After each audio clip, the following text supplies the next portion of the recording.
Buhay Amerika, kayod. Akala ng maraming Pilipino sa Pinas, ang buhay sa Amerika ay parang American dream. Madaling kumita, masarap ang buhay, at parang pinupulot lang ang pera. Pero ang totoo, hindi ganun kadali ang buhay dito. Totoo ang kanta ni Mike Hanopol.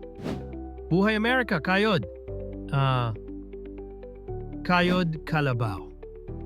Dito sa Amerika, kailangan mo ng 2 o 3 trabaho para lang mabayaran ang mga bills at gastusin. Hindi biro ang cost of living. Kung dollars ang kinikita mo, dollars din ang gastos. Minsan, break-even lang ang sahod mo, lalo na pagkatapos ng tax at deductions. Malaki kita, pero malaki rin gastos. Oo, malaki ang kita mo sa Amerika kumpara sa Pinas, pero malaki rin ang bawas.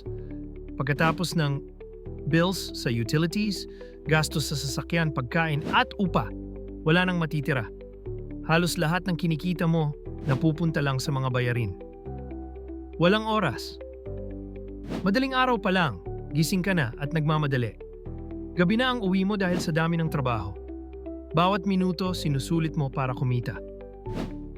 Utang at pressure. Maraming Pilipino dito ang mukhang marangya. Pero ang totoo, puro utang. Sa Amerika, mas gusto kanilang magkaroon ng utang. Credit card, car loan, mortgage. Madaling mabaon sa utang at mabankrupt. Racism at abuse. Hindi rin maiiwasan ang racism at pang-aabuso ng ibang lahi. Survival of the fittest talaga dito. Kailangan mong matatag at matapang para makasabay. Malungkot at nakakapagod. Malungkot ang buhay dito kumpara sa Pinas. Walang masyadong oras para sa pamilya o sarili. Pag day off mo, gagawin mo na ang mga gawaing bahay tulad ng paglalaba o pag-aayos ng mga errands. Kapag tumanda ka rito, hindi ka rin ligtas. Kung wala kang insurance or savings, ang bagsak mo ay nursing home. Dito, kahit may mga nurse at caregiver, malungkot pa rin. Walang pamilya, walang kamag-anak. Ikaw lang mag-isa sa isang lugar na hindi mo naman tahanan. At kapag nagkasakit ka o na-disability, mas malala ang sitwasyon. Kung wala kang insurance, babagsak ka sa sistema. Ang healthcare dito ay napakamahal. Isang operasyon lang, pwedeng mabaon ka sa utang. At kung wala kang kamag-anak na tutulong, kawawa ka talaga. Lalo na kung wala kang ipon at kamag-anak dito. Kawawa ka talaga. Walang mag-aalaga sa'yo, walang mag-aasikaso. Ikaw lang mag-isa sa isang bansa na hindi mo naman tahanan.